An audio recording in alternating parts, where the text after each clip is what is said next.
Hello दोस्तों, तो आज हम स्टार्ट करने जा रहे हैं क्लास 9th का चैप्टर नंबर 4 इकोनॉमिक्स। जैसा कि मैंने आपको पहले भी बताया था कि हम मिड टर्म के बाद वाले जो चैप्टर है उनको पहले कवर करने वाले हैं, तो उसी के अकॉर्डिंग हम इकोनॉमिक्स का लास्ट चैप्टर उठाएंगे, चैप्टर नंबर 4, जिसका नाम है फूड सिक्योरिटी। जल्दी जल्दी से समझते हैं क्या है। देखो, ये वन शॉट रिवीजन वीडियो रहने वाली है, तो मैं आपको जो भी चैप्टर है उसका पूरा क्रक्स दे दूंगी, ठीक है। अगर किसी ने पूरे साल भी नहीं पढ़ा है ना, तो ये वीडियो देख लो, आपको पूरे चैप्टर की एक अंडरस्टैंडिंग तो पक्का मिल जाएगी। ओके, स्टार्ट करते हैं। देखो, फूड सिक्योरिटी का क्या मतलब है, पहले समझो सिक्योरिटी का क्या मतलब है। जैसे आपने देखा है कि आपके घर के बाहर एक सिक्योरिटी गार्ड बैठा होता है, ठीक है, और वो क्या कर रहा होता है, बेसिकली आपके घर को प्रोटेक्ट कर रहा होता है ऑल द टाइम, है ना। कि 24 घंटे एक सिक्योरिटी गार्ड बैठा है घर के बाहर और उसका काम है कि वो आपके घर को प्रोटेक्ट करके रखेगा, ठीक है ना, हर टाइम पे। तो ऐसे ये बोलते हैं कि फूड सिक्योरिटी का क्या मतलब है। अभी मैं समझाती हूँ, पहले ये देखो, food is as essential as air. अब हमारी बॉडी को एनर्जी जनरेट करने के लिए फूड तो चाहिए होगा ना। फूड कैसे काम करता है, एज अ फ्यूल काम करता है। तो कहते हैं कि भाई जितना इंपॉर्टेंट एयर है ना, उतना ही इंपॉर्टेंट फूड भी है हमारी बॉडी के लिए, ठीक है। फूड भी चाहिए ही होता है, फूड भी उतना ही एसेंशियल है। अभी सिक्योरिटी का मतलब समझ में आ गया, वो घर के बाहर वाले गार्ड वाले अंकल का एग्जाम्पल दिया मैंने। अब देखो, food security mean availability of food to all time. जिस तरह से गार्ड आपके घर को प्रोटेक्ट कर रहा है, ऑल टाइम बाहर बैठ के नजर रख रहा है, सेम वैसे ही बोलते हैं कि हमारी कंट्री फूड सिक्योर कब होगी, जब हमारी कंट्री के अंदर फूड ऑल टाइम अवेलेबल होगा, हर समय फूड होना चाहिए। और दूसरा, एक्सेसिबल टू ऑल होगा, कि भाई जितने भी लोग कंट्री के अंदर है वो सभी लोग उसको एक्सेस भी कर पाए। एक्सेस कैसे, मान लो कि कंट्री के अंदर फूड तो बहुत सारा है। अवेलेबिलिटी का क्या मतलब है, refer to availability food in country grocery, कि भाई कंट्री का जो स्टॉक है ना, कंट्री की जो ग्रोसरी है वहां पर फूड अवेलेबल होना चाहिए, ठीक है। Just a minute.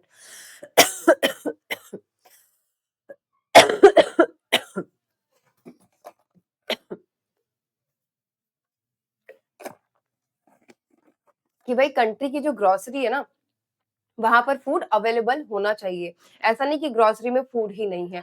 दूसरा, एक्सेसिबिलिटी। अब एक बात बताइए कि मान लेते हैं कि आप लोग दिल्ली में रह रहे हैं और जो फूड की अवेलेबिलिटी है या फूड का जो स्टॉक है गवर्नमेंट का, गवर्नमेंट बोले कि मैं तो केरला से ही डिस्ट्रीब्यूट करूंगा, तो क्या आपके लिए पॉसिबल होगा कि आप वहां पर जाके फूड को एक्सेस कर पाए? नहीं पॉसिबल हो पाएगा। तो इसलिए बोलते हैं कि फूड अवेलेबल के साथ साथ ना एक्सेसिबल भी होना चाहिए, with in the reach of people होना चाहिए, कि भाई आप घर से निकलिए और आसपास के स्टोर में आपको वो फूड मिल भी जाए, ठीक है ना। तो within the reach of people भी होना चाहिए। यहाँ देखो लिखा लिखा भी है, means food is within the people's reach, कि भाई पीपल जो लोग है वो आसानी से जाके ले भी पाए।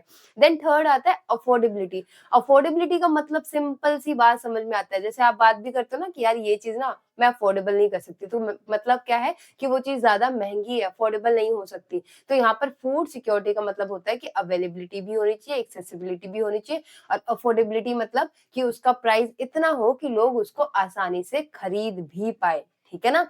अब देखो, बफर स्टॉक की बात करते हैं। Creation of buffer stock is also done in this system. अभी जब हम आगे पढ़ेंगे ना, तो हम पढ़ेंगे कि बफर स्टॉक क्या होता है। बेसिकली ये जो ग्रेनरी है ना, जो फूड्स वगैरह स्टोर किया जाता है, वो इसी बफर स्टॉक के अंदर क्रिएट किया, मतलब स्टोर किया जाता है।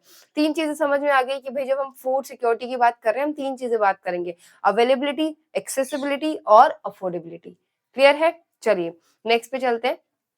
Y food security. अब हमने बात कर ली कि भाई फूड सिक्योरिटी क्या है, कंट्री के अंदर अवेलेबल होना चाहिए, फूड एक्सेसिबल होना चाहिए, अफोर्डेबल होना चाहिए। लेकिन फूड सिक्योरिटी की जरूरत क्यों है, तो सबसे पहला बताते हैं, helpful during the natural disaster. अगर आप सोचो, आपकी कंट्री के अंदर ग्रोसरी में बहुत सारा फूड ग्रेन पड़ा हुआ है, तो अगर कल को कोई भी नेचुरल डिजास्टर आता है, तो उस टाइम पे तो अभी क्या है, प्रोडक्शन वगैरह तो कम हो जाएगा। मान लीजिए ड्रॉट पड़ गया, सूखा ही पड़ गया, तो क्या व्हीट, राइस या बाकी की चीजों का प्रोडक्शन हो पाएगा? नहीं हो पाएगा। अब अगर नहीं हो पाएगा तो जो प्रोडक्शन है वो क्या हो जाएगा? लेस। और अगर किसी भी चीज का प्रोडक्शन लेस होता है तो प्राइस अपने आप क्या हो जाता है? इंक्रीज हो जाता है। तो अगर प्राइस इंक्रीज हो गया, तो जो वेल ऑफ फैमिलीज है वो तो अफोर्ड कर लेंगे, लेकिन जो वेल ऑफ फैमिली से नहीं है वो उस चीज को अफोर्ड नहीं कर पाएंगे, और ऐसे में कंट्री के अंदर पावर्टी जो है वो और ज्यादा बढ़ती चली जाएगी। तो उस वैसी सिचुएशन ना हो और सबके लिए फूड एक्सेसिबल हो पाए, अवेलेबल हो पाए, इसके लिए जरूरी है कि हम अपना एक स्टॉक बना के रखें और ग्रेनरी बना के रखें, ताकि कंट्री के अंदर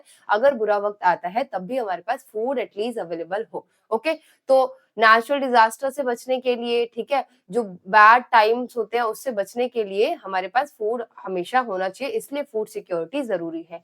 impact of disaster on the food, ये मैंने शायद बता दिया। earthquake, flood, drought, decrease the grain production, and this lead to the decrease in overall food availability। तो अब अगर आप देखो प्रोडक्शन गिर रहा है तो ओवरऑल जो फूड की अवेलेबिलिटी है वो भी कम होती जाएगी, तो कंट्री के अंदर ना एक क्राइसिस आ जाएगा कि भाई फूड ग्रेन ही नहीं है कंट्री के अंदर, और हमें फिर बाहर से मंगवाना पड़ जाएगा। समझ रहे हो? देन देखो, dual goal of food security क्या है कि एलिमिनेटिंग करंट हंगर। अब हमारी कंट्री के अंदर इतने सारे लोग हैं कि भाई पॉवर्टी के अंदर रहते हैं वो, तो अगर हम खुद को फूड सिक्योर बना पाए तो इससे होगा क्या, हम हंगर को एलिमिनेट कर पाएंगे, क्योंकि जो पुअर पीपल है, ठीक है, जो अफोर्ड नहीं कर सकते, उनको भी हम खाना टाइम पर दे पा रहे हैं। आप देखते हो ना, राशन वगैरह लोगों को मिलता है गवर्नमेंट शॉप्स के थ्रू, तो उसकी बात हो रही है। रिड्यूसिंग फ्यूचर हंगर रिस्क, और फ्यूचर में जो लोग रिस्क पे आ सकते हैं, पॉवर्टी के अंदर आ सकते हैं, हंगर रिस्क पे आ सकते हैं, हम उसको भी कम कर रहे हैं। हिस्टोरिकल अगर कॉन्टेक्स्ट अगर हम बताएं, ये भी रीजन है जिसकी वजह से हम खुद को फूड सिक्योर करना चाहते हैं। पहला रीजन है बंगाल, ठीक है। बंगाल में क्या हुआ था, बंगाल ही लिखा है राइट, है ना, मैंने बंगाल बोल दिया, चलो देखो। बंगाल बंगाल में ये क्या बोलते हैं कि बंगाल के अंदर ना बेसिकली फेमाइन आता है 1943 के अंदर। अब ये जो फेमाइन होता है ना, ये बहुत डिवास्टेटिंग होता है, ठीक है। फेमाइन आता है, पूरा का पूरा सूखा पड़ जाता है, कोई प्रोडक्शन नहीं हुआ, कुछ भी नहीं हुआ, फूड के प्राइसेस बहुत ज्यादा हाइक हो गए, लोग उसको अफोर्ड नहीं कर पा रहे, और पूरा का पूरा आप देखोगे एक डिवास्टेटिंग इफेक्ट होता है। कैसे? नेचुरल कैलेमिटीज आई, सूखा पड़ गया, ठीक है, सूखा पड़ गया मतलब बारिश ही नहीं हुई, अब प्रोडक्शन ही नहीं हुआ क्योंकि इरिगेशन चाहिए एग्रीकल्चर को, जिसकी वजह से हुआ क्या, ओवरऑल जो प्रोडक्शन है फूड का वो कम हो गया। फूड का प्रोडक्शन कम हो गया, कम है फूड। अब कोई भी चीज अगर कम होती है मार्केट के अंदर तो उसका प्राइस ऑटोमेटिकली हाई हो जाएगा, ठीक है। तो अब देखो, प्राइस हाइक हो गया, प्रोडक्शन कम हो गया, देन अनअफोर्डेबिलिटी, अब लोगों के पास इतने पैसे ही नहीं है यार कि वो हाई प्राइस पे जाके फूड को खरीद पाए, ठीक है, हर कोई तो नहीं खरीद पाएगा।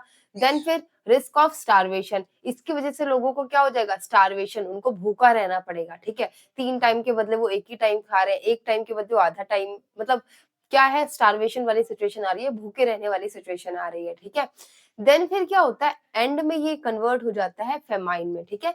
अब देखो ये क्या है स्टारवेशन का, it's such a calamities happen in a very wide spread area stretch over the long period of time, it may cause the situation of starvation, a massive starvation might turn into famine. अभी जो starvation है ना, भूखे रहने वाली जो एक risk होता है कि भाई खाना ही नहीं मिल पा रहा है प्रॉपर, वही जब लॉन्ग टाइम तक सस्टेन करता है तो कन्वर्ट हो जाता है फेमाइन में, जहां पर लोग मजबूर हो जाते हैं जो डिग्रेडेड फूड होता है उसको खाने के लिए, और कंटामिनेटेड वाटर वगैरह जो होता है उसको पीने के लिए, जिसकी वजह से उनकी जो बॉडी होती है वो वीक हो जाती है, तो उनको जो बीमारियां होती है वो भी बहुत जल्दी लगती है, और ओवरऑल जो सिचुएशन है वो कन्वर्ट हो जाता है पूरा का पूरा फेमाइन में, जहां पर लोग फूड की कमी की वजह से भी मरना स्टार्ट हो जाते हैं।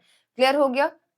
अब देखो what is famine, the Bengal famine, ये मैंने अभी आपको पीछे समझाया भी है कि वाइड स्प्रेड डेथ होता है ड्यू टू स्टारवेशन, ठीक है, लोगों के पास खाना नहीं है उसकी वजह से बहुत सारे लोग मर जा रहे हैं। Epidemic from the contaminated water, ये मैंने अभी बताया कि उनको डिग्रेडेड डिकेइंग फूड खाना पड़ रहा है क्योंकि उनके पास पैसे नहीं है अच्छा फूड खरीदने के लिए, कंटामिनेटेड वाटर पीना पड़ रहा है जिसकी वजह से उनकी इम्यून सिस्टम जो है वो वीक हो गई है, और उनकी बॉडी रेसिस्ट नहीं कर पा रही है, वीक होती जा रही है, जिसकी वजह से और ज्यादा से ज्यादा लोग मरते जा रहे हैं। ओके, मोस्ट डिवास्टेटिंग इफेक्ट 1943 याद रखना है आपको, ठीक है, बंगाल के अंदर। देन स्पेसिफिकली बंगाल के ही प्रोविंस में ही देखने को मिला, 30 लाख से भी ज्यादा लोग मर गए थे। आप सोचो, खाना ना मिलने की वजह से, इम्यूनिटी वीक होने की वजह से, डिकेइंग फूड खाने की वजह से 30 लाख से भी ज्यादा लोग मर गए। तो ये बहुत सीरियस सिचुएशन थी, इसलिए जरूरी है कि भाई हम अपनी कंट्री को फूड सिक्योर बनाएं। Okay, evaluation of the food security, evaluation की अगर आप बात करो तो 1970 के बाद अर्ली डेफिनेशन जो दी गई फूड सिक्योरिटी की वो दी गई थी, availability at all time, adequate supply of basic food stuff. Availability होनी चाहिए फूड की सारे समय, मतलब कि हर वक्त अवेलेबिलिटी होनी चाहिए, 365 डेज आपके पास फूड अवेलेबल होना चाहिए।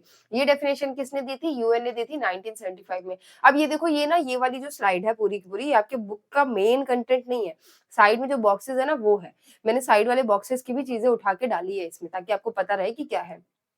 ओके, तो 1975 में यूएन बोलता है कि भाई अगर फूड सारे टाइम पे अवेलेबल है, ठीक है, ऑल द टाइम अवेलेबल है, तो that is called the availability, food security बोल देंगे।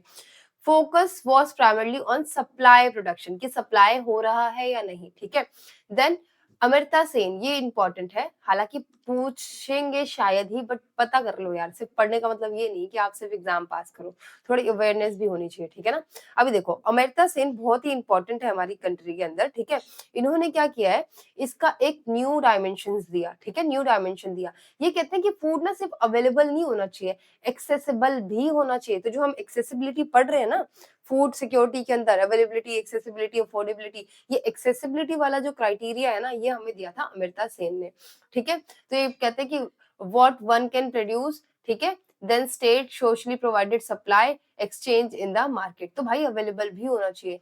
Emphasise that the production alone is not enough, ability to acquire the food is such crucial। कहते हैं प्रोडक्शन आपने कर ली मान लीजिए, लेकिन लोगों तक वो अवेलेबल ही नहीं है, पहुंच ही नहीं पा रहा है, ठीक है? लोग एक्सेस ही नहीं कर पा रहे हैं, तो क्या वो फूड सिक्योरिटी होगी? अब आप सोचो हमारी कंट्री में बहुत सारा अनाज है, लेकिन गरीब लोगों तक वो पहुंच ही नहीं पा रहा है, या गरीब लोग उस अनाज तक नहीं पहुंच पा रहे हैं किसी भी वजह से, तो क्या हम फूड सिक्योर बोलेंगे खुद को? नहीं बोलेंगे, ठीक है? अब 1995 में वर्ल्ड समिट होता है, वर्ल्ड फूड समिट होता है, डिक्लेयर करता है कॉम्प्रिहेंसिव डेफिनेशन, जिसके अंदर बोला जाता है कि food security exist when all people at all time have physical and economic access to sufficient safe nutritious food। कि भाई फिजिकल एक्सेस भी होना चाहिए और इकोनॉमिक एक्सेस का मतलब क्या हो गया कि अफोर्डेबल होनी चाहिए फूड, ठीक है ना? 1996 में ये डेफिनेशन दी गई। ओके, मीट और न्यूट्रिशियस फूड होना चाहिए, ऐसा नहीं आप कंटेमिनेटेड फूड दे रहे हो, न्यूट्रिशियस होना चाहिए। एक्टिव और हेल्दी लाइफ के लिए ये जरूरी होता है, और पॉवर्टी को भी इरेडिकेट करने में ये हेल्प करता है। That's clear. चलिए, need for the food security in India, तो कहते हैं करंट फेमाइन लाइक कंडीशन जो है इंडिया के अंदर, बंगाल के बाद भी करंट मतलब फेमाइन लाइक कंडीशन जो है इंडिया में बनी है। कहाँ कहाँ बनी है? बरान डिस्ट्रिक्ट ऑफ राजस्थान, उड़ीसा का कालाहांडी वाला डिस्ट्रिक्ट, झारखंड का पलामू डिस्ट्रिक्ट एंड उड़ीसा का कालांडी। अच्छा ये 2 बार दे दिया, ठीक है? तो ये हो गया।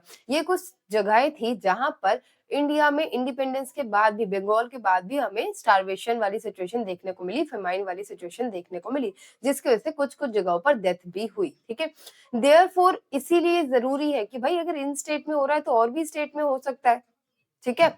तो उससे खुद को बचाने के लिए जरूरी था कि हम अपनी कंट्री को फूड सिक्योर बनाएं, to ensure the food at all the time in the country. तो हमने क्या किया? फूड सिक्योरिटी का क्या मतलब है? Needed to prevent the such situation and ensure availability of food everyone, कि भाई दोबारा ऐसी सिचुएशन हमें ना देखने को मिले। अब देखो ये तो शायद मैंने बता दिया ना आपको, काला हांडी वाला उड़ीसा एंड पलामू झारखंड, बरान राजस्थान, ठीक है? ये याद रखना, आप पूछ सकते हैं। ये हो गया अपना, ये वाला स्लाइड हो गया।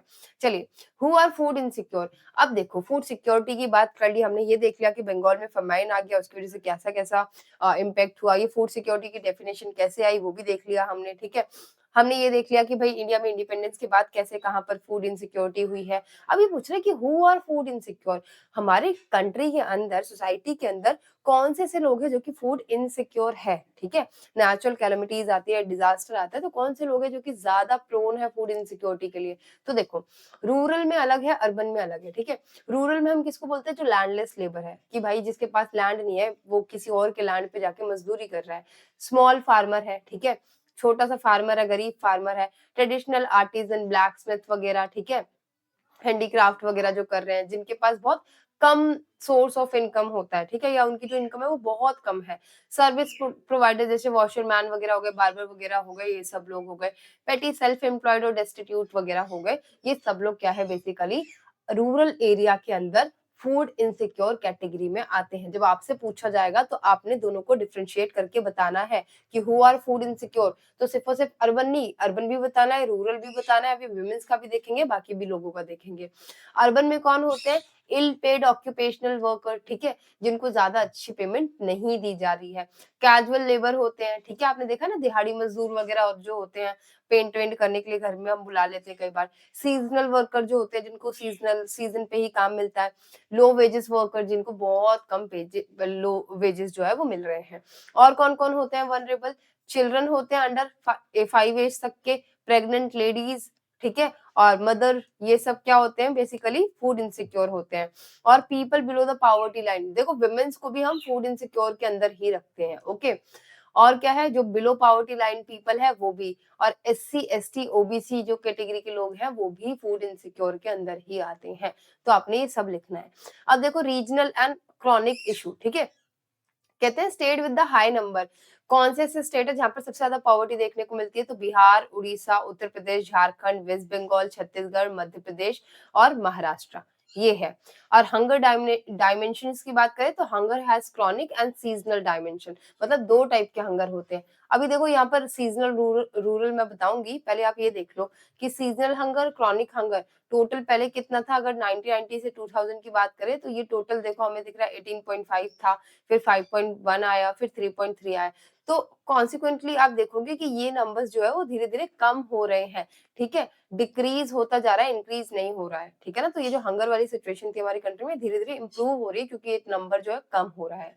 देन आते हैं hunger and the food insecurity. एक मिनट रुको, ये क्रॉनिक हंगर, सीजनल हंगर, हाँ यही है। देखो हंगर, ये ना एक तरीके से साइकिल की तरह होती है कि भाई अगर आप हंगर हो ना, तो मतलब आप इंडिकेट फूड इनसिक्योरिटी कि भाई आप इतने कैपेबल नहीं हो, आपके पास पैसा नहीं है, या आपकी जो वेजेस है वो बहुत ज्यादा कम है, तो उसकी वजह से आप हंगर में रहोगे ज्यादातर टाइम, क्योंकि आप फूड अवेल नहीं कर पा रहे हो। और हंगर की वजह से, कम पैसे होने की वजह से, ठीक है, इसकी वजह से आप कहाँ चले जाओगे? पॉवर्टी के अंदर चले जाओगे, क्योंकि आप अपनी बेसिक नीड को फुलफिल नहीं कर पा रहे हो। और पॉवर्टी में हो इस वजह से भी आप देखोगे कि आप एक्सप्रेस करोगे अपनी poverty in the face of hunger, ठीक है, हंगर की तरह उसको एक्सप्रेस कर रहे हो।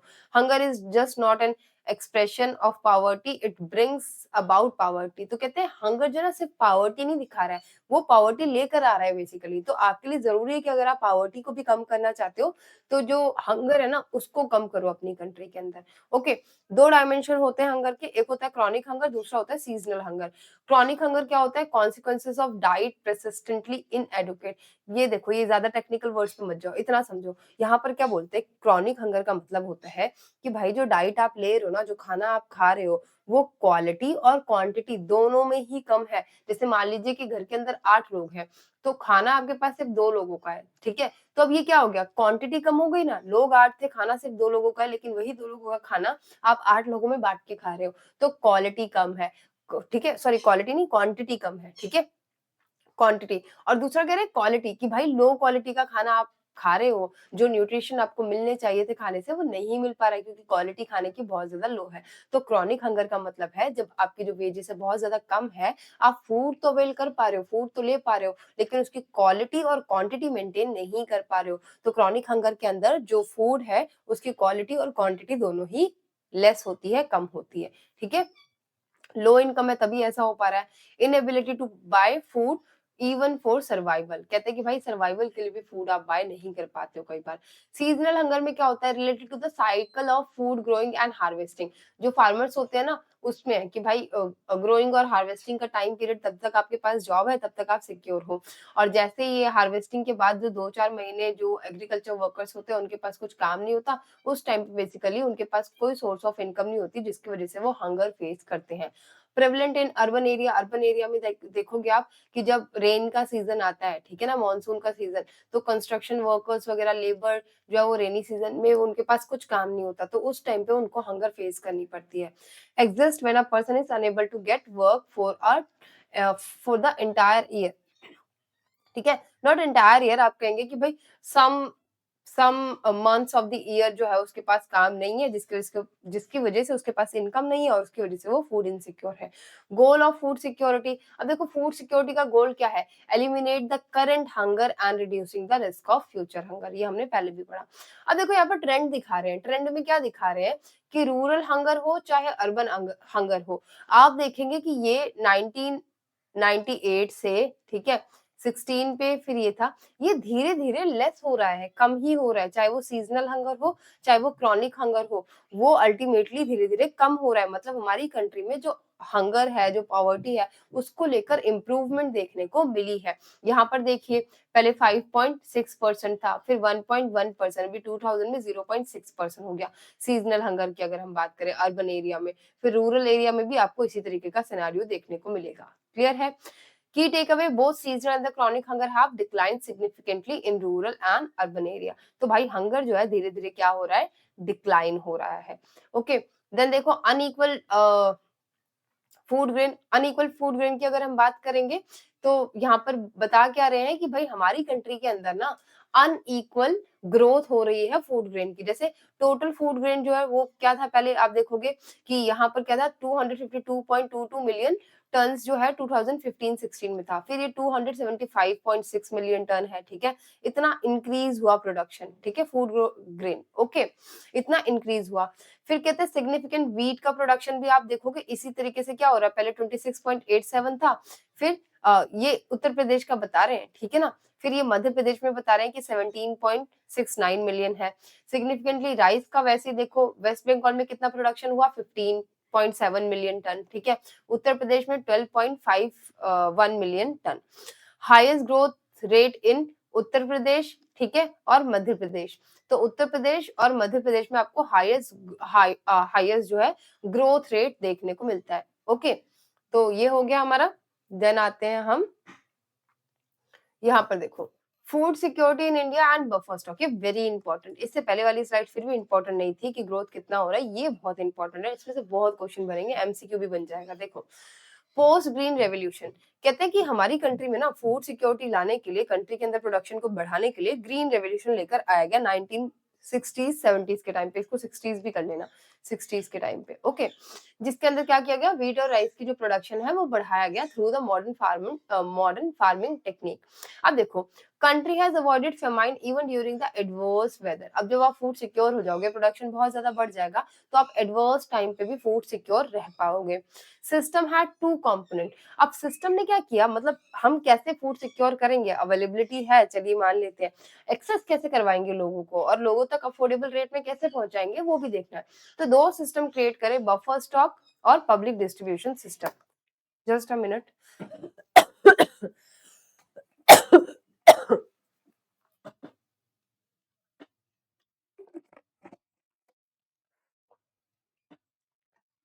ओके देखो, कहते हैं बफर स्टॉक बनाया और पब्लिक डिस्ट्रीब्यूशन सिस्टम बनाया, ठीक है।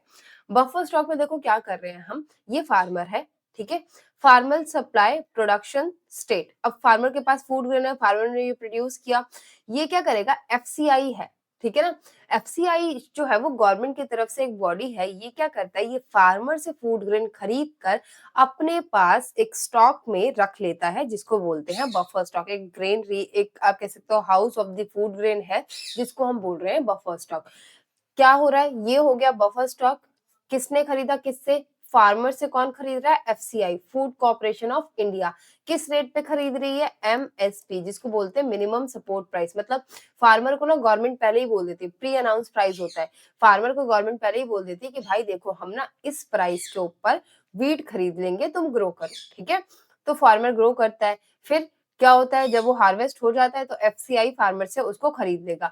फार्मर से खरीदने के बाद एफसीआई उसको क्या करेगा, अपने स्टॉक में ले जाके रख देगा, ठीक है, जिसको हम बोल रहे हैं बफर स्टॉक। तो बफर स्टॉक बेसिकली क्या है, एक आप कह सकते हो कि स्टॉक ऑफ फूड ग्रेन, उसी को बोल रहे हैं बफर स्टॉक, जो कि एफसीआई मेंटेन करता है।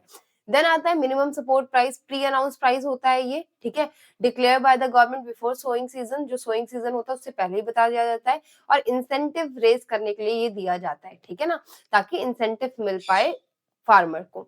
Then why is the buffer stock created, to distribute deficit area. अब देखो यहाँ पर जब हमने पूरा अनाज जो है वो जमा कर लिया, फूड ग्रेन जमा कर लिया, अब हम यहाँ से इसको वहां उन उन स्टेट्स में भेजेंगे, उन जगह पर भेजेंगे जहां पर फूड की शॉर्टेज हो रही है, ताकि वहां के लोगों को फूड सिक्योर रखा जा सके। क्लियर है, तो डिस्ट्रीब्यूट करेंगे, ठीक है, और जो डिस्ट्रीब्यूशन होता है वो लोअर प्राइस पे होता है, ठीक है, as compare to the market price. जो फूड डिस्ट्रीब्यूशन होगा through the government public distribution system, वो एक लोअर प्राइस पे होता है, जिसको बोलते हैं इशू प्राइस, ठीक है। एक तो मार्केट प्राइस होगा, मान लीजिए आपको वीट खरीदना है, तो एक तो क्या होगा, मार्केट प्राइस होगा, ठीक है, मार्केट प्राइस, और एक होगा issue price.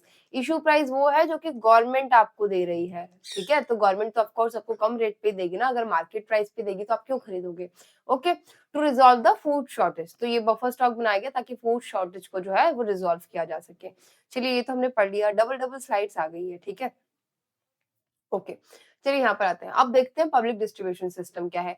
Buffer stock clear हो गया आपको, मार्केट प्राइस आपको क्लियर हो गया, इशू प्राइस क्लियर हो गया, ठीक है, कि जिस प्राइस पे गवर्नमेंट आपको फूड ग्रेन दे रही है मार्केट प्राइस से कम होता है, इसको इशू प्राइस बोल रहे हैं। क्लियर हो रहा है, ठीक है। चलिए अब देखिए, और एफसीआई याद रखना कि भाई फार्मर से जो फूड ग्रेन खरीद रहा है, वो कौन खरीद रहा है? एफसीआई। कौन से रेट पे? एमएसपी पे। एमएसपी क्या है? Minimum support price.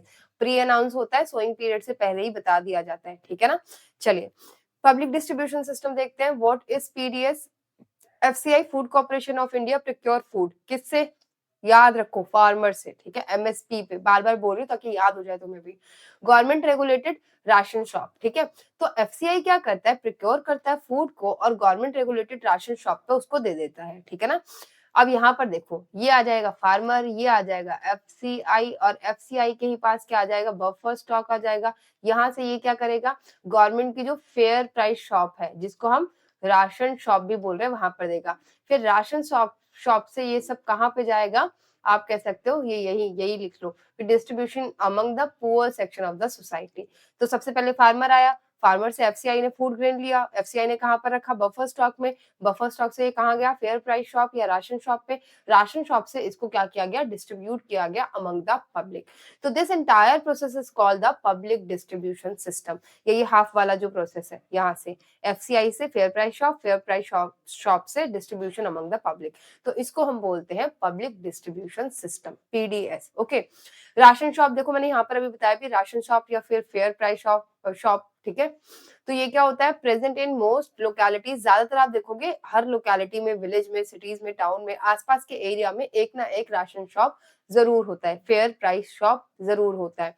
They are about the 5.5 lakh ration shop in the country और known as a fair price shop. Fair price क्यों बोल रहे हैं? क्योंकि इशू प्राइस के ऊपर जो है वो फूड ग्रेन को देते हैं। आइटम जो इशू किया जाता है, फूड ग्रेन, शुगर, कैरोसिन, ये सब होता है, लोअर देन मार्केट प्राइस होता है, इसीलिए इसको क्या बोलते हैं? इशू प्राइस बोलते हैं, याद रखना है। Buying with the ration card, जिनके पास भी राशन कार्ड होता है, ठीक है, वो जाके और फिर अपना जो भी गवर्नमेंट ने डिसाइड किया होता है कि कितना कितना केजी मिलना है, वो उनको मिल जाता है स्कीम के अंदर। अब देखो कुछ ना स्कीम्स भी है। Current status of the public distribution system क्या है? इनिशियली जो पीडीएस सिस्टम था ना, ये पब्लिक डिस्ट्रीब्यूशन सिस्टम, ये लाया गया था सबके लिए कि भाई नो डिस्क्रिमिनेशन, कंट्री के अंदर जितने लोग हैं ना, सबको राशन दो, ठीक है? No discrimination between poor and non poor, कि पुअर हो चाहे नॉन पुअर हो, सबको दिया जा रहा है, for all category of the people. लेकिन बाद में गवर्नमेंट ने बोला कि यार जो लोग अफोर्ड कर सकते हैं मार्केट से, उनको भी क्यों देना? हम टारगेटेड तरीके से काम करेंगे, जो बिल्कुल पॉवर्टी के अंदर है, जो बिल्कुल हंगर के अंदर है, जहां पर नहीं ये चीजें अवेलेबल, हम उनको टारगेट करके उन्हीं को ही ये चीजें देंगे, ठीक है? तो फिर क्या लाया गया? आरपीडीएस 1992 के अंदर, बहुत इंपॉर्टेंट है, याद रखना है। RPDS revamped public distribution system, ठीक है? Launch to focus 1700 block in the country, ठीक है? Aim at improving the system in specific area, की कुछ स्पेसिफिक एरिया है वहां पर इंप्रूवमेंट लाने के लिए रिवैम्प पब्लिक डिस्ट्रीब्यूशन सिस्टम लेकर आया गया। 1700 जो ब्लॉक्स है वहां पर इंप्लीमेंट किया गया 1992 में। देन आता है टारगेटेड पब्लिक डिस्ट्रीब्यूशन सिस्टम। इसमें भी और कि भाई और ज्यादा टारगेट करो बिल्कुल, कि किस सेक्शन, किस पर्सन को जो है उसके अंदर इम्प्रूव करवाना है। पुअर और नॉन पुअर दोनों को अलग अलग रखा गया, रिवाइज किया गया, targeted the poor section of the society को, कार्ड्स वगैरह बनाए गए जिनके थ्रू वनरेबल जो सेक्शन ऑफ सोसाइटी है उनको आइडेंटिफाई किया गया और फिर उनको फूड दिया गया। अच्छा, एपीएल वालों को यहाँ से बाहर रखा गया। एपीएल क्या होता है? अबव पावर्टी लाइन वाले जो लोग थे, है ना, वो होता है। पावर्टी वाले चैप्टर में पढ़ते हैं ना, पावर्टी लाइन डिसाइड करती है कि भाई एपीएल हो तुम या फिर बीपीएल हो, ये तो यहाँ पर बोलते हैं बीपीएल, बीएलपी लिख दिया मैंने, बीपीएल, ठीक है? तो यहाँ पर बीपीएल वालों को मिलेगा, एपीएल वालों को नहीं मिलेगा। Targeted PDS system. यार सारी स्लाइड ना मैंने दो दो बार कर दी है शायद, ठीक है? ये तीसरी बार भी कर दी मैंने। ओके, कोई बात नहीं यार, हो जाता है, कोई नहीं। चलो देखो, इंडिया फूड सिक्योरिटी स्कीम। अब देखो इंडिया के अंदर ना कुछ फूड सिक्योरिटी स्कीम है, ये इंपॉर्टेंट है। ये ना हो सकता है ना कि आपको ये पूरा बॉक्स, ये आपकी बुक में वैसे बॉक्स बनाई है मैंने, थोड़ा सा क्रिएटिव तरीके से जनरेट करवा लिया इसको, बट वैसे ही आपकी बुक में ना ये बनी हुई है टेबल। अब देखो इसमें क्या है? Name of scheme, year of introduction and coverage of the targeted group, ये आपको याद रखना है। प्राइस भले ही मत याद रखो, ये तीन आगे क्या है ना, ये पक्का याद रखना। जैसे पब्लिक डिस्ट्रीब्यूशन सिस्टम क्या था, मैंने अभी आपको बताया, यूनिवर्सल था, 1992 में आया। फिर आता है रिवैम्प पब्लिक डिस्ट्रीब्यूशन सिस्टम, जो कि बैकवर्ड ब्लॉक्स के अंदर इंट्रोड्यूस किया गया था। 20 केजी फूड ग्रेन दिया जाता था, 1992 के अंदर आया, बैकवर्ड ब्लॉक्स के लिए आया। फिर आता है TPDS, targeted public distribution system, ये कब आया? 1997 में, पुअर और नॉन पुअर्स के लिए लाया गया इसको। 35 केजीज ऑफ फूड ग्रेन इसमें दिया जाता था। ओके, प्राइस इतना याद रखने की जरूरत नहीं है, बस इतना याद रखो किस किस के लिए है ये। नॉन पुअर ठीक है, पुअर और नॉन पुअर दोनों के लिए ही था, अलग अलग प्राइस लेकिन थे इनके लिए। बीपीएल वालों के लिए अलग प्राइस था और एपीएल वालों के लिए अलग प्राइस रखा गया था। ओके, देन आता है अंत्योदय अन्न योजना, वेरी इंपॉर्टेंट। ठीक है, 2002 में आता है ये। पुअरेस्ट ऑफ द पुअर, कि भाई पुअरेस्ट ऑफ द पुअर, कि पुअर सेक्शन आपने सोसाइटी का जो आइडेंटिफाई किया है, उसके अंदर भी जो बहुत ज्यादा पुअर है ना, उसको हम टारगेट करेंगे अंत्योदय अन्न योजना के अंदर। ठीक है, और इसमें क्या बोला गया, पुअरेस्ट ऑफ द पुअर को करेंगे, 35 केजी ऑफ फूड ग्रेन दिया जाएगा, 2002 में स्टार्ट किया गया। फिर आता है अन्नपूर्णा स्कीम। अन्नपूर्णा स्कीम के अंदर इंडिजिन सीनियर जो सिटीजन है, ठीक है, सीनियर सिटीजन जो है उनको जो है फ्री में ही राशन जो है वो दिया जाएगा, 2000 में आया गया। फिर आता है, ये भी वेरी इंपॉर्टेंट है, नेशनल फूड सिक्योरिटी एक्ट 2013, जिसके अंदर प्रायोरिटी किया गया कुछ हाउस होल्ड को, जिनको 5 केजी पर पर्सन के हिसाब से राशन दिया जाएगा। Okay, national food security act. Okay, very important. चलिए अब देखते हैं public distribution system, effective and criticism. अब यार पब्लिक डिस्ट्रीब्यूशन सिस्टम हमने पढ़ लिया कि भाई फार्मर से एफसीआई, एफसीआई से बफर स्टॉक, फिर बफर स्टॉक से distribution of the other states, ठीक है ना, फिर अदर स्टेट से फेयर प्राइस शॉप, और फेयर प्राइस शॉप में क्या होगा, इशू प्राइस पे हमें फूड ग्रेन मिलेगा, वो लोगों तक पहुंच जाएगा। अब ये कहते हैं कि पब्लिक डिस्ट्रीब्यूशन सिस्टम तो हमने बना दिया, सुनने में ऐसा लग रहा है बहुत अच्छा यार, कंट्री के अंदर पॉवर्टी पूरी खत्म हो जाएगी, प्रॉब्लम ही सॉल्व हो गया, लोग भूखे हैं ही क्यों जब सब कुछ हो रहा है। नहीं, दिमाग लगाओ, अगर ऐसा होता तो अभी तक हमारी कंट्री में कोई क्यों भूखा सो रहा होता है ना, पॉवर्टी जैसी चीज ही नहीं होती, सब कुछ खत्म हो चुका होता। नहीं, ऐसा नहीं है, इस स्कीम के अंदर भी कुछ प्रॉब्लम्स है। ठीक है, सुनने में बड़ा अच्छा लग रहा है कि सब कुछ ठीक ठीक है, नहीं है। यहाँ पर देखो कुछ ये बताते हैं कि पॉजिटिव इम्पैक्ट है तो कुछ नेगेटिव भी है स्कीम का, और ये नेगेटिविटी की वजह से, लैक ऑफ अवेयरनेस की वजह से भी हमारी कंट्री के अंदर अभी भी सिचुएशन ऐसी ही बनी हुई है। हालांकि इंप्रूवमेंट बहुत ज्यादा हुई है, बट स्टिल हमें बहुत अच्छा करने की जरूरत है। अब देखो कैसे, नो लेक्चर है ना, फालतू का मॉरल ज्ञान। अभी देखो कैसे, देखते हैं इधर पॉजिटिव इम्पैक्ट। अब पॉजिटिव इम्पैक्ट तो यार आप निकाल लोगे, क्योंकि आपने वो सारी स्कीम पढ़ी है ना, आपको पता चल गया कि भाई इसके अंदर क्या क्या हो सकता है। जैसे सब्सिडाइज फूड दिया जा रहा है। अब देखो ये सब्सिडी क्या है ना, ये मैं अभी आपको बता यहीं पर बता देती हूँ, एक मिनट रुको। Subsidy, subsidy, where is subsidy, कहाँ गया, ये रहा सब्सिडी, देखो। ओके, ये देखो, हाँ, सब्सिडी देखो क्या है, कहते हैं कि सब्सिडी क्या होती है, गवर्नमेंट क्या कर रहा था, एमएसपी पे फार्मर को क्या कर रहा था, फूड ले रहा था, ठीक है। जब गवर्नमेंट कुछ पहले फिक्स प्राइस पे ही प्रोड्यूसर से कुछ चीज ले लेता है और प्रोड्यूसर को एक तरीके से इंसेंटिव दे देता है, तो उसकी वजह से होता क्या है, प्रोड्यूसर प्रोड्यूसर का जो कॉस्ट लगता है किसी चीज के ऊपर वो कम लगता है। मान लीजिए गवर्नमेंट ने बोला कि भाई तुम ये प्रोडक्ट बनाओ और हम तुम्हें पैसा दे रहे हैं, ठीक है। तो अब क्योंकि इस प्रोड्यूसर को गवर्नमेंट से ही पैसा मिल गया, तो इसका जो एक कॉस्ट आएगी उस प्रोडक्शन के ऊपर वो कम आएगी। अब वो कम आएगी तो वो सामने जब वो उसे बेचने जाएगा वो भी कम प्राइस पे बिकेगा। तो जो मिडिल क्लास सोसाइटी है या फिर जो लोअर क्लास सोसाइटी है, वो भी उस चीज को अफोर्ड कर पाएगी। तो जो गवर्नमेंट पहले से ही एक पेमेंट दे रहा है प्रोड्यूसर को, ठीक है, एनी फॉर्म में, उसी को हम बोलते हैं सब्सिडी। तो जो हमें मिल रहा है वो सब्सिडाइज मिल रहा है, क्योंकि गवर्नमेंट प्रोड्यूसर को दे रहा है कुछ पैसे, ठीक है। Keep consumer price low, maintain a higher income for the domestic producer. और डोमेस्टिक प्रोड्यूसर को भी इससे हेल्प हो रहा है कि उसको कुछ पैसे गवर्नमेंट से मिल जा रहे हैं फिक्स, और जो कंज्यूमर है उसको लो प्राइस पे चीज अवेलेबल हो रही है, ठीक है। अब देखते हैं, ऊपर आ जाओ, हम यहाँ पर थे। तो क्या बोलते हैं, सब्सिडाइज प्राइस पे फूड मिल जाता है, ठीक है। Instrument in the averting wide spread hunger for the famine. अब ये क्या है, एक एक इंस्ट्रूमेंट है, आप वाइड स्प्रेड जो हंगर है उसको कम कर सकते हैं। Then supplies food from surplus region for the country of the country to the deficit. ये भी है कि भाई इस पीडीएस सिस्टम के थ्रू आप क्या कर सकते हो, जो सरप्लस रीजन है, ये दिख रहा है आपको इंडिया के मैप में, ये सरप्लस, यार इंडिया का मैप ये पूरा करो यार, ये इसके बिना अधूरा है, हाँ ठीक है। देखो सरप्लस एरिया से हम कहा है डेफिसिट एरिया तक फूड ग्रेन को पहुंचाने का काम कर रहे हैं, ठीक है। Price revise in favour of the poor house hold in general, ठीक है। और प्राइस को रिवाइज भी किया जाता है जो पुअर कैटेगरी के लोग होते हैं उनके लिए। MSP procurement contribute to the increase in the food grain production provided income security to the farmer. अब जब गवर्नमेंट पहले से ही फार्मर को बोल रही है कि भाई हम ना तुमसे इतने पैसे पे तो फूड ग्रेन खरीद ही लेंगे, तो फार्मर भी बहुत खुशी से उगाता है कि हाँ भाई मेरा जो ये फूड ग्रेन है जो भी मैं ग्रो कर रहा हूँ, ये कंफर्म है कि गवर्नमेंट मेरे से ले लेगी, मुझे इधर उधर भटकना नहीं पड़ेगा कि कौन खरीदेगा कौन नहीं खरीदेगा, प्राइस कम ऊपर नीचे ना हो जाए। ओके, तो ये हो जाता है। देन आता है क्रिटिसिज्म एंड चैलेंजेस। अब ये इंपॉर्टेंट है, देखो क्रिटिसिज्म में क्या बताते हैं कि PDS system has severe criticism on the several ground. पहला क्या है, instance of hunger are prevalent despite overflowing the granaries. अब क्या बोलते हैं कि बफर स्टॉक की जब आप बात करते हो ना, तो बफर स्टॉक की ना एक लिमिट होती है कि कितना फूड ग्रेन आप स्टोर कर सकते हो। लेकिन आप क्या देखोगे कि बफर स्टॉक जो है बहुत ज्यादा फूड ग्रेन स्टोर करके रखता है, जितनी उसकी लिमिट है उससे ज्यादा। अब अगर आप एक जगह पर बहुत ज्यादा फूड को स्टोर करके रख रहे हो, तो आपको मेंटेनेंस में भी खर्चा आएगा, ठीक है, मेंटेन करने में भी खर्चा आएगा, और अगर टाइम टू टाइम आप उसको डिस्ट्रीब्यूट नहीं कर रहे हो, तो वो और ज्यादा सॉरी, वो और ज्यादा आपके ऊपर बर्डन क्रिएट करेगा। तो बफर स्टॉक की जो ग्रेनरीज है ना, वो ओवरफ्लोइंग हो रही है, ठीक है, वो स्टोर बहुत ज्यादा करें जिसमें मेंटेनेंस का खर्चा भी बहुत ज्यादा आ रहा है, ठीक है। Then FCI godown overflowing with the grains with some rotting away and some being eaten by the rat.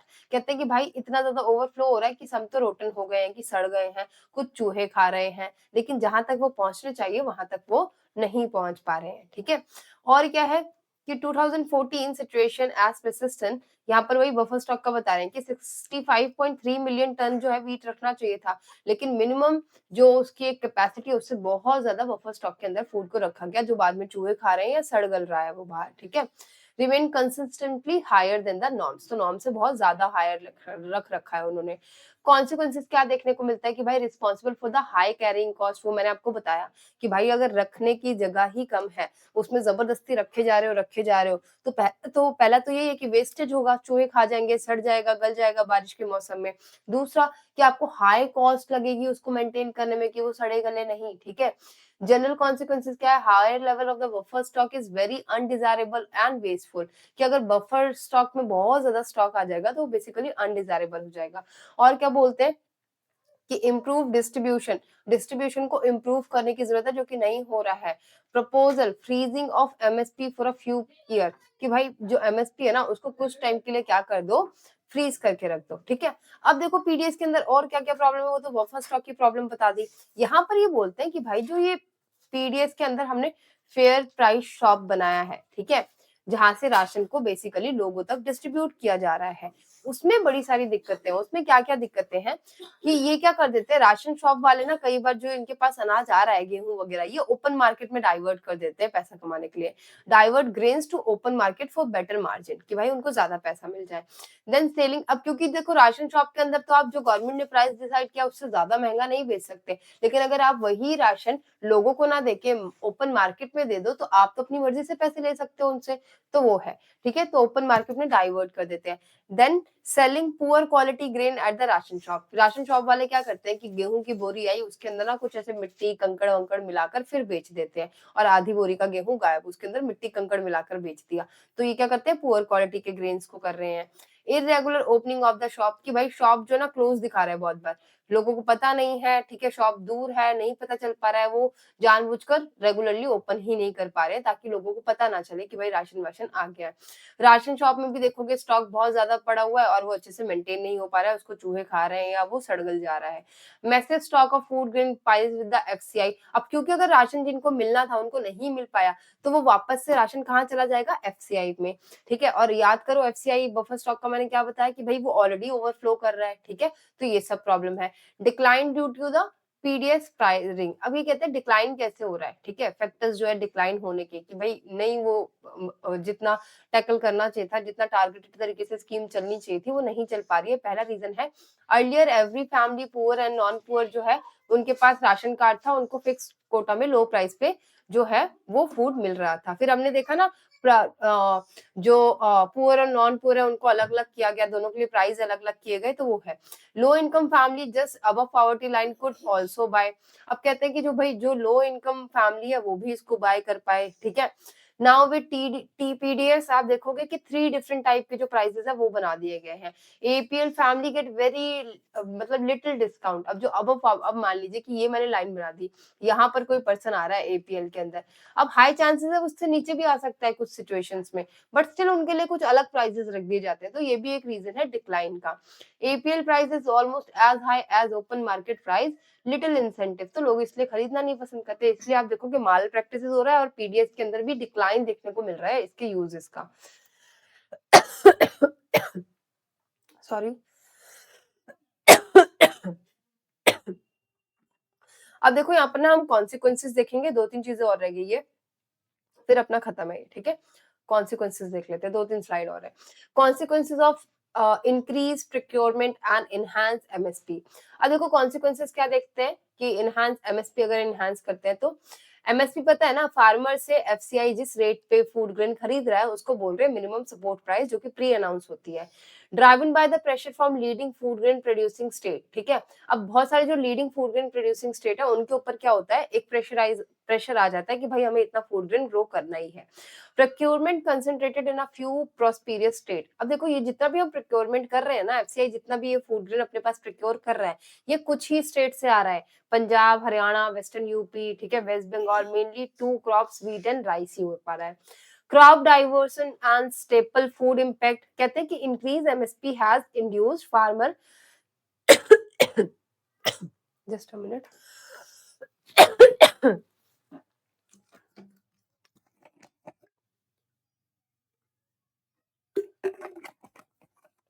देखो क्या बोलते हैं कि भाई एमएसपी क्या करता है, induce farmer particularly surplus state to divert land from the other crop. अब क्या होता है, अगर फार्मर को पता है, मान लो कि अगर मैं फार्मर हूँ, अभी एमएसपी कुछ नहीं है, तो मैं जो भी चीज ग्रो कर रही हूँ मुझे नहीं पता कि मार्केट में जाके जब मैं बेचूंगी वो कितने रुपए में बिकेगा। हो सकता है मैंने उसमें मेहनत ज्यादा करी है लेकिन कम रेट पे बिक रहा है वो, तो मतलब मेरे पास इनकम की कोई सिक्योरिटी नहीं है। लेकिन जब गवर्नमेंट एमएसपी डिक्लेयर करती है, प्री अनाउंस होता है, सोइंग से पहले ही अनाउंस कर दिया जाता है, तो मुझे ये सिक्योरिटी है कि भाई मैं जो भी ग्रो कर रही हूँ, जितना भी ग्रो कर रही हूँ, गवर्नमेंट मुझसे इस प्राइस के ऊपर तो ले ही लेगी, ठीक है। गवर्नमेंट मुझसे इस प्राइस के ऊपर ले ही लेगी। तो ऐसे में कई बार जो फार्मर कुछ और चीजें ग्रो किया करते थे, पल्सेस वगैरह ग्रो कर रहे हैं, मान लीजिए कुछ मेज ग्रो कर रहे हैं या कुछ और ग्रो कर रहे हैं, वो उस चीज को छोड़कर वीट और राइस ही ग्रो करने लग जाते हैं क्योंकि उसके ऊपर एमएसपी मिल रही है, जिसकी वजह से जो क्रॉप डाइवर्सिफिकेशन है वो नहीं हो पाता है, जिसकी वजह से इन्वायरमेंट के ऊपर भी इफेक्ट पड़ता है, ठीक है। Land diverted from coarse grain to rice and wheat, तो वही है कि भाई जो फार्मर पहले कोर्स ग्रेन वगैरह भी ग्रो कर रहे थे, ठीक है, ताकि एक सस्टेनेबिलिटी बनी रहे, अब वो भी क्या कर रहे हैं, व्हीट और राइस ही ग्रो कर रहे हैं। और राइस में आपको पता है क्या होता है, बहुत ज्यादा इरिगेशन की जरूरत होती है, ठीक है ना, तो वो एक वाटर स्कैर्सिटी वाला पॉइंट भी आ जाता है। अब इन्वायरमेंटल सस्टेनेबिलिटी भी इससे थ्रेट में आ जाती है। Intensive utilisation of water in the rice cultivation has led to the environmental degradation and fall in the water level. अब भाई सारे फार्मर अगर व्हीट और राइस ही ग्रो करने लग जाएंगे और पता है कि राइस में बहुत सारा पानी चाहिए ग्रो करने के लिए, तो एक तो वाटर लेवल भी डिक्रीज होगा, इन्वायरमेंटल सस्टेनेबिलिटी डिक्रीज होगी, क्रॉप डाइवर्सिफिकेशन इम्पैक्ट होगा, तो ये सारी प्रॉब्लम देखने को मिलती है। Threatening the sustainability of the agriculture development in the state, और तो इन स्टेट के अंदर आप देखोगे कि एग्रीकल्चर डाइवर्सिटी कुछ भी नहीं है और एग्रीकल्चर डेवलपमेंट जो है वो काफी थ्रेटन होता जा रहा है, ठीक है। रोल ऑफ कोऑपरेटिव बहुत इंपॉर्टेंट है, ठीक है। अब देखो रोल ऑफ कोऑपरेटिव में क्या बताते हैं कि ऐसा नहीं है कि फूड सिक्योरिटी से वो सिर्फ गवर्नमेंट ही कर रही है, कुछ कोऑपरेटिव्स भी हैं, कुछ एनजीओ भी हैं जो कि अपने साइड से काम कर रहे हैं। सॉरी, जैसे देखो cooperative set up shop to sell low price food grain to the poor people. Cooperatives क्या होते हैं, बेसिकली प्रोडक्शन और जो वर्कर्स है सब मिलकर ही काम कर रहे हैं और चीजों को प्रोवाइड करवा रहे हैं, ठीक है ना, कोऑपरेशन से चीजें हो रही हैं। तो कहते हैं बहुत सारे जो शॉप है ना वो कोऑपरेटिव्स भी आपस में खोलती है और लोगों को जो लो प्राइस है उस पे फूड ग्रेन प्रोवाइड कराती है। जैसे तमिलनाडु में आप देखोगे 94% जो फेयर प्राइस शॉप है ना वो कोऑपरेटिव्स ही रन करते हैं। दिल्ली की मदर डेयरी भी एक कोऑपरेटिव्स का एग्जांपल है, जहाँ पर आप देखते हो ना मदर डेयरी के कभी गए हो सुबह सुबह दूध लेने, तो वहां पर बगल में छोटा सा स्टॉल भी होता है सब्जियों का, जहाँ पर सब्जियां वेजिटेबल और फ्रूट जो होते हैं वो एक रीजनेबल रेट के ऊपर मिल रहे होते हैं। अमूल का एग्जांपल ले लो, अमूल भी क्या है, कोऑपरेटिव का ही एग्जांपल है जो कि व्हाइट रेवोल्यूशन कंट्री में लेकर आया। देन इनोवेटिव, ये बहुत इंपॉर्टेंट है, महाराष्ट्र के अंदर एक है अकेडमी ऑफ डेवलपमेंटल साइंस जो कि एक एनजीओ है, ठीक है। ये ASD academy of developmental science ये क्या करती है, ग्रेन बैंक्स जो है वो सेटअप करती है डिफरेंट डिफरेंट रीजन में। ADS granaries training and capacity building on the food security for NGO. ADS के अंदर जो लोग काम करते हैं उनको ट्रेनिंग दी जाती है, ठीक है, बताया जाता है कि भाई ये एनजीओ कैसे काम करेगा, ये जो ग्रेन बैंक्स है जो ओपन किए गए हैं वो कैसे काम करेंगे, ठीक है। ADS efforts influence government's policy and are paying rich dividend. ठीक है, तो कहते हैं कि भाई ये जो एडीएस का जो एक इनोवेटिव स्कीम था, इनोवेटिव स्टेप था, ये गवर्नमेंट को भी इन्फ्लुएंस करता है, उसकी पॉलिसी को भी इन्फ्लुएंस करता है, जिसके बेसिस पे गवर्नमेंट अपनी पॉलिसी भी फ्रेम कर रही है। ADS grain bank program is acknowledge as a successful and innovative intervention, तो इसके लिए इनको अवार्ड वगैरह भी दिया जाता है। ओके, ये सब्सिडी मैंने आपको पहले ही बता दी थी। ओके, अब यहाँ पर आता है टाइप ऑफ राशन कार्ड और national work for the food. Okay, यहाँ पर देखो अंत्योदय कार्ड होता है, ओके, ए वाई कार्ड, फिर बीपीएल होता है बिलो पॉवर्टी लाइन, एपीएल होता है above poverty line for all others. ठीक है, ये तो इजी है। अब देखो ये जो है national food for work program, ये कब स्टार्ट हुआ था? नवंबर 2004 में। ओके, 150 मोस्ट बैकवर्ड डिस्ट्रिक्ट में स्टार्ट किया गया था for rural people needing wages employment and doing manual unskilled work. किसके लिए है? जो मैनुअल अनस्किल्ड वर्कर्स हैं उनके लिए है, रूरल पीपल में है, उनको एम्प्लॉयमेंट्स वगैरह दी जाती है ताकि वो जो उनका एक वेजेस वगैरह है डेली बेसिस पे वो निकाल पाए। एम क्या था? Intensify generation of the supplementary wages employment, कि भाई उनको कुछ वेजेस वगैरह प्रोवाइड करवाई जाए। ठीक है, 100% सेंट्रली स्पॉन्सर्ड स्कीम थी, मतलब सेंट्रली स्पॉन्सर्ड है तो मतलब 100% सेंटर ही पैसा देगी स्कीम के अंदर। फूड ग्रेन प्रोवाइड करवाया जाता था स्टेट को फ्री ऑफ कॉस्ट, और फिर स्टेट क्या करेगी? अपने स्टेट के अंदर जो जो लोग फूड इनसिक्योर है जहां जहां पर उनको देगी। एट डिस्ट्रिक्ट लेवल कलेक्टर जो होता है वो इसका नोडल ऑफिसर होता है। तो ये था बेसिकली हमारा चैप्टर। तो आई होप कि आपको ये समझ में आ गया होगा अच्छे से। अगर किसी भी स्लाइड के अंदर कोई भी टॉपिक में डाउट है, चैप्टर भी एक बार रीड कर लो, तो आप उसको पूछ सकते हैं मेरे से, ठीक है ना? And thanks for watching.